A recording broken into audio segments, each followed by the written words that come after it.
with a lot of different health issues, different issues in general, that we just need some encouragement that God's got this.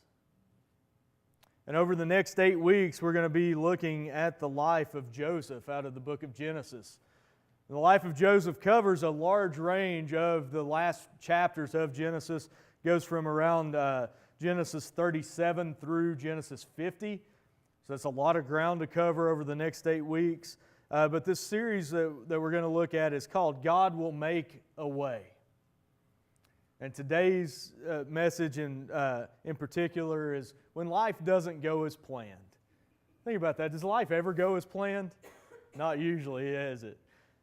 Now, a loose basis of the series is a book by Max Lucado. It's a book called You'll Get Through This, and in that book he goes through the life of Joseph. Now, what I'm preaching is not anything straight out of the book, but if you want if you want to go more in depth with any of this study, you can pick up You'll Get Through This through Amazon. It's around $10 to $12, depending on if you get an ebook, if you get a hard copy. But it would just be something to kind of go more in depth with what we're talking about over the next 8 weeks. Again, it's worth the read, but what we'll be talking about in here is not anything directly out of the book. It's not a repeat of the book in any sense. But again, the story of Joseph takes up a large section of the end of Genesis, from Genesis 37 through 50. And we're going to take our time walking through that story because there's a lot that we can get out of it.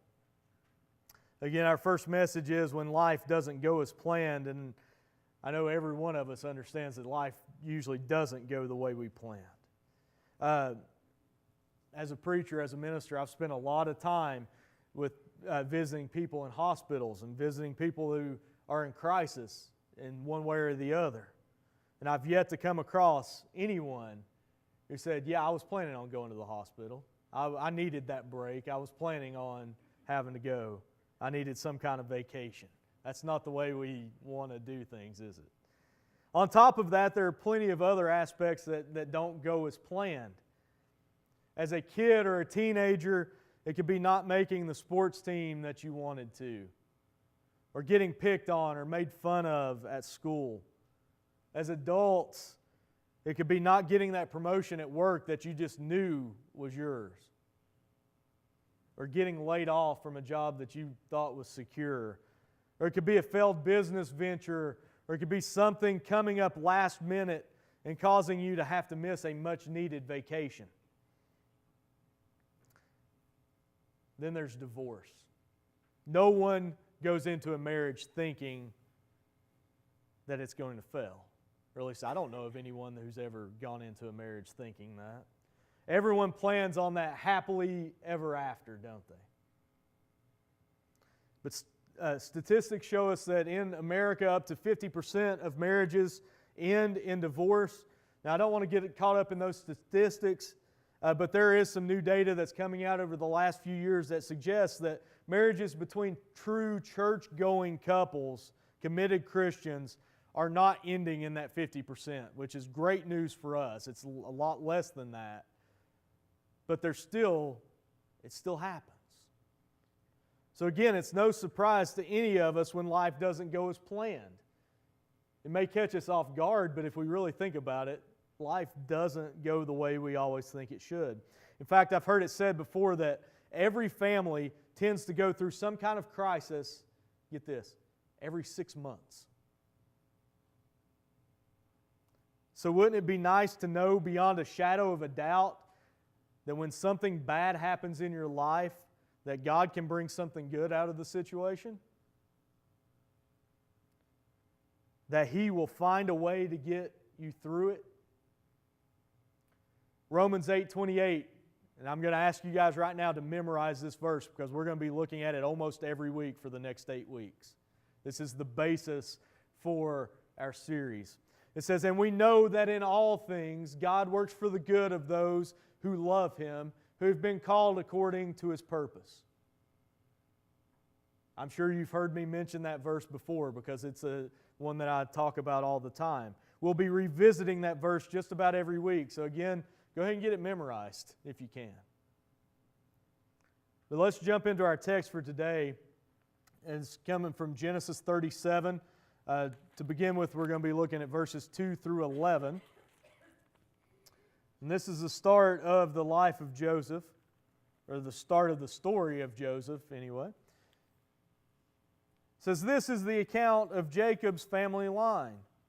Joseph, a young man of 17, was tending the flocks of his brothers, the sons of Bilhah and the sons of Zilpah, his father's wives, and he brought their father a bad report about them."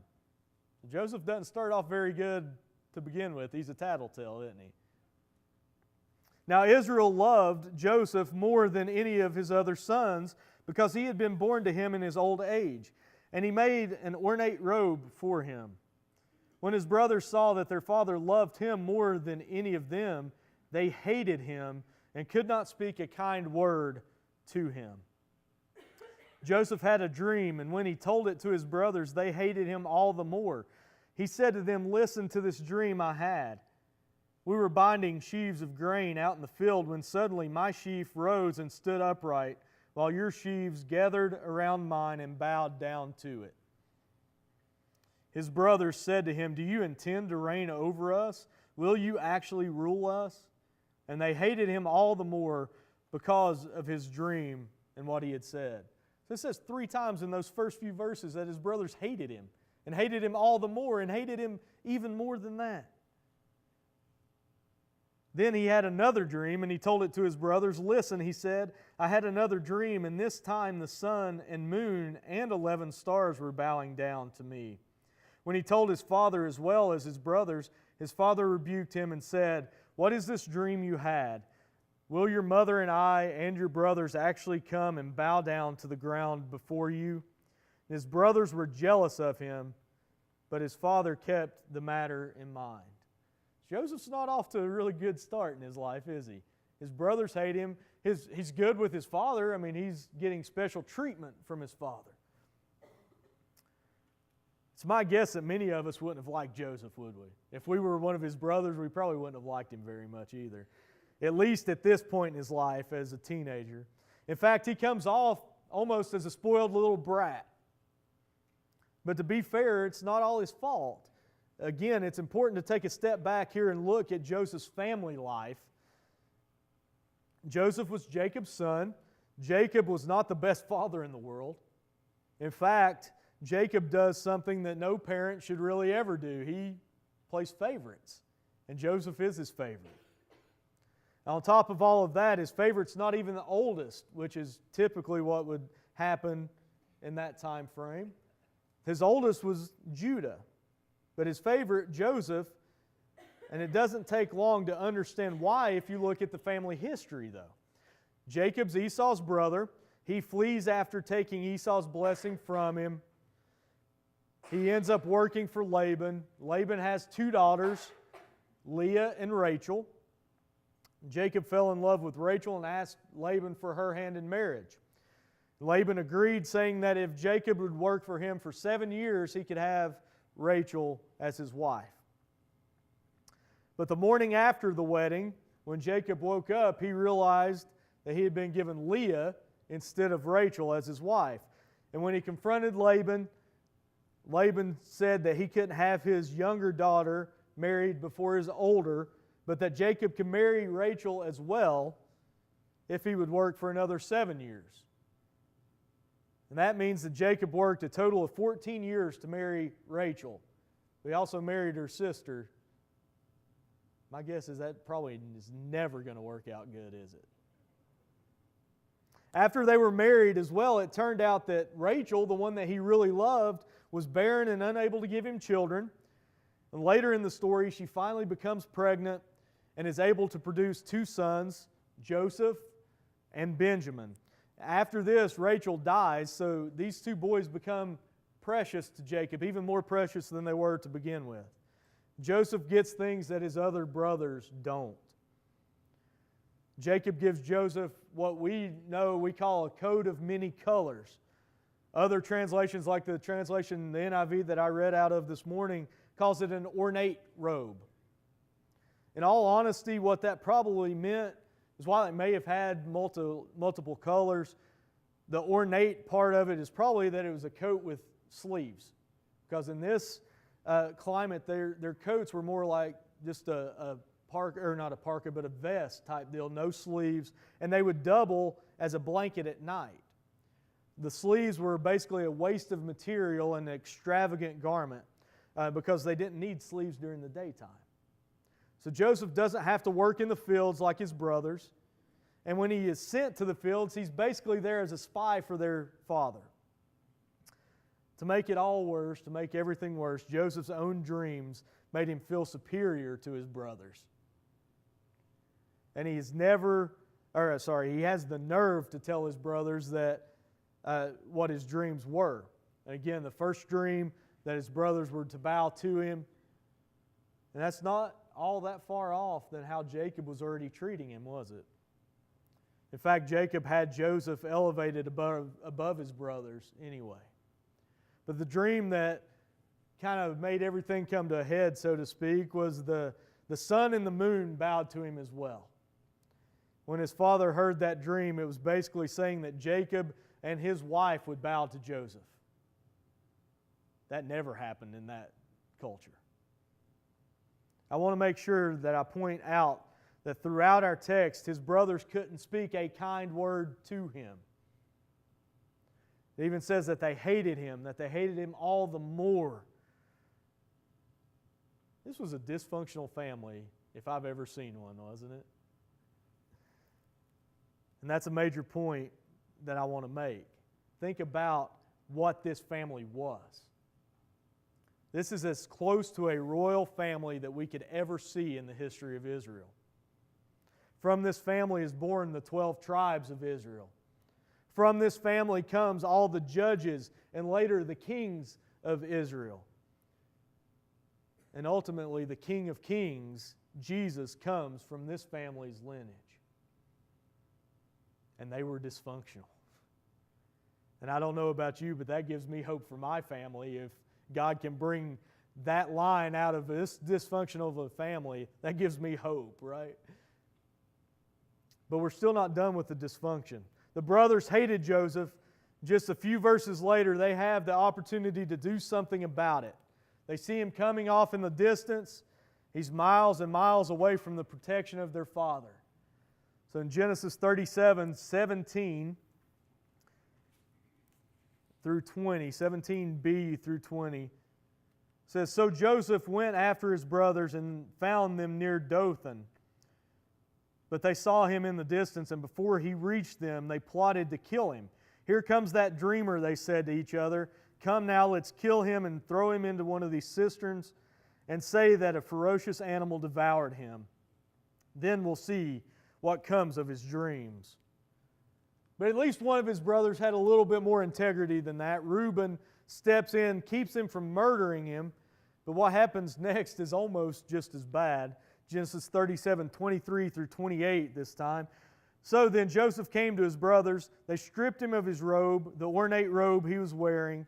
They took him and threw him into the cistern. The cistern was empty. There was no water in it. And as they sat down to eat their meal, they looked up and saw a caravan of Ishmaelites coming from Gilead. Their camels were loaded with spices, balm, and myrrh, and they were on their way to take them down to Egypt. Judah said to his brothers, 'What will we gain if we kill our brother and cover up his blood? Come, let's sell him to the Ishmaelites and not lay our hands on him. After all, he is our brother, our own flesh and blood.' His brothers agreed. So when the Midianite merchants came by, his brothers pulled Joseph up out of the cistern and sold him for 20 shekels of silver to the Ishmaelites, who took him to Egypt." Sold by his brothers into slavery. If you think about it, that's definitely not life as planned, is it? Maybe you've not been through anything as bad as being sold into slavery by your brothers, but there are some definite parallels that we can draw from the life of Joseph to our lives. The first is that there is pain in the crisis. When things don't go the way we think they're going to go, it hurts. Sometimes it's physical, sometimes it's emotional, but there is pain in the crisis, and that pain is real pain. We speak of such times in very graphic terms. He broke my heart. It killed me. I was devastated. I was crushed. Every crisis involves pain. Sometimes that pain can be overwhelming. For the person whose boss just said you're fired, or the man whose wife just said I don't love you anymore, or the parent whose teenager just screamed I hate you, there's real pain, isn't there? That pain's legitimate. Joseph was in real pain while in that cistern, and afterward for that matter. Some was physical, like I said, some pain in this is physical, but there's plenty of mental and emotional anguish going on as well. And sometimes that's even harder to get through and is worse. Genesis 42:21 gives us some insight as to what his brothers heard and understood what he was going through while he was in that cistern. Genesis 42:21 says, they said to one another, surely we are being punished because of our brother. We saw how distressed he was when he pleaded with us for his life, but we would not listen. That's why this distress has come on us. They knew, they heard his cries. They heard how distressed he was. They had sat down, they listened to his cries for his life and did nothing. Not only that, they had a meal. They ate while they listened to their brother's cry for his life. Not only that, later in the story, they admit to hearing that pain. They admit it. Job, in the book about Job, he sits next to his fire, rubbing ash on himself as a sign of his pain and anguish. There is pain in crisis. Others may not know or understand the pain that you're going through, but that doesn't mean that that pain isn't real. And it doesn't mean that we need to bottle up our pain and try to ignore it and not to show it. It's not right, no matter what others say, to ignore or to try to make light of the pain that you're going through. Crisis causes pain. There's no escaping that. And that was never more evident than just a couple of weeks ago when a young minister out in California ended his own life due to a battle of depression and anxiety. Left 3 boys and his wife alone because he couldn't take the pain anymore. There's pain in crisis. But the second parallel between Joseph's pain and ours is that there's also hope in crisis. There's a very simple reason that we can sit here today and that we can use Joseph as an example of hope, because we know the end of the story. In order to offer hope, we have to look at the end of Joseph's story. Genesis 50:20 tells us that end. Joseph himself says to his brothers, "You intended to harm me, but God intended it for good to accomplish what is now being done, the saving of many lives." See, we get to see the end of the story.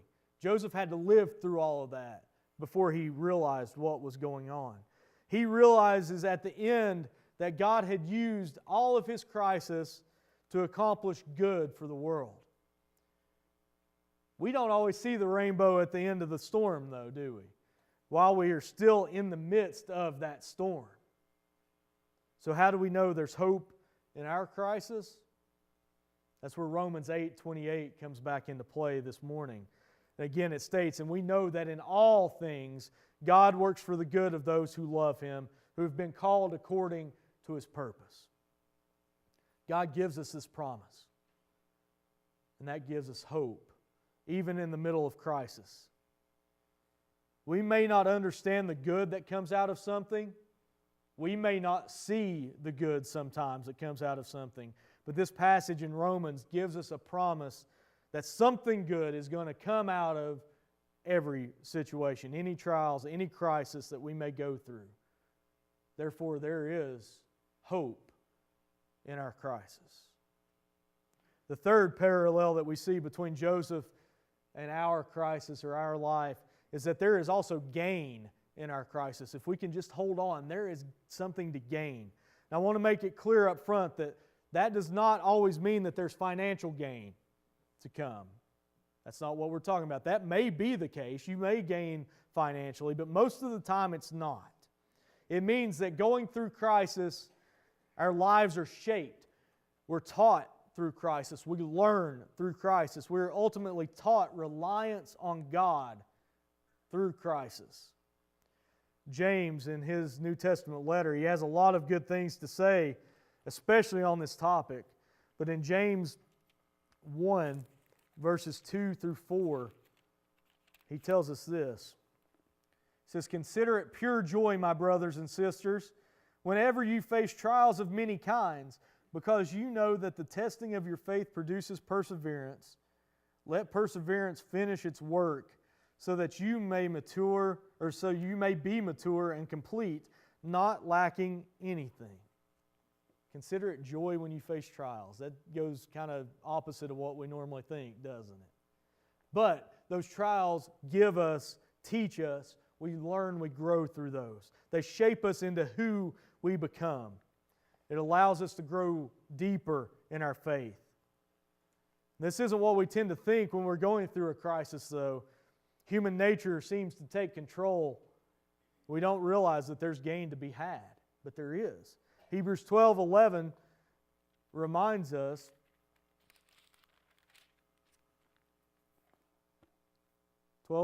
he says, "No discipline seems pleasant at the time, but painful.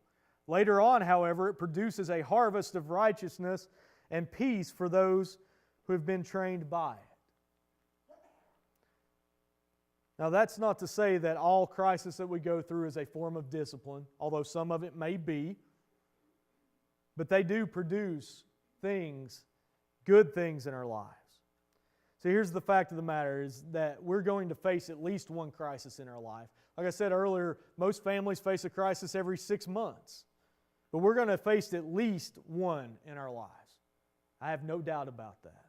As Christ followers, we're not immune to hardships or life not going the way we planned. But there is a lot that can be gained through these struggles. Peter, one of Jesus' closest disciples, he never planned on doing anything other than fishing. Yet with Christ as his guide, Peter did great things for this world. And he records in 1 Peter 1, 6 through 7, some encouraging words for us to keep in mind that echo what James is telling us as well. He states, "In all this you greatly rejoice, though now for a little while you may have had to suffer grief in all kinds of trials. These have come so that the proven genuineness of your faith, of greater worth than gold, which perishes, even though refined by fire, may result in praise, glory, and honor when Jesus Christ is revealed." Going back to our life of Joseph, God had a specific plan for him. But his home life was not going to allow him to develop the skills or become the person that God needed him to be to accomplish his purpose. So God used a crisis in his life to mold and shape him into who he needed him to be. Joseph gained skills in discernment, in management, in strength, in self-control, wisdom, and many other things that he would need to accomplish his job. He would have never been able to gain those things without going through the crisis of being sold into slavery. There is gain in our crisis because we learn and we grow from it. As I've told you on multiple occasions, in fact, I started out a couple of weeks ago talking about how much of a sports fan I am. And sports gives us many parallels into topics, especially topics when life doesn't go as planned. The University of Tennessee won their most recent national championship in football at the end of the 1998 season, 20 years ago this year. They went undefeated, and in the national championship game, they beat a heavily favored Florida State team in the Fiesta Bowl. The program's gone through some crisis since then. They seem to be, I hope, at least on their way back. They have a brand new coach this year, but they seem to be going in the right direction. But no matter what they've gone through, no matter how many lows they've gone through, there's one thing that can be said. No one can take that 1998 championship away from them.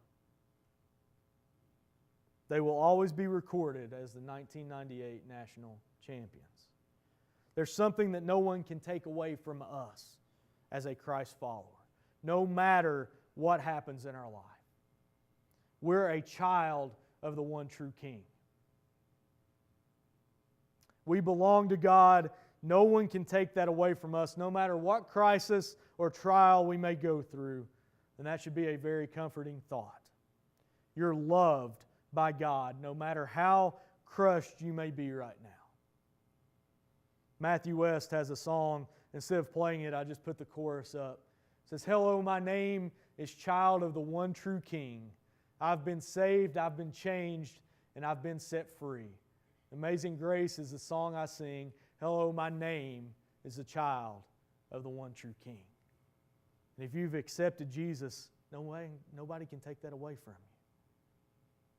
you. Yes, there's pain in the crisis, but there's also hope and there's gain in the crisis.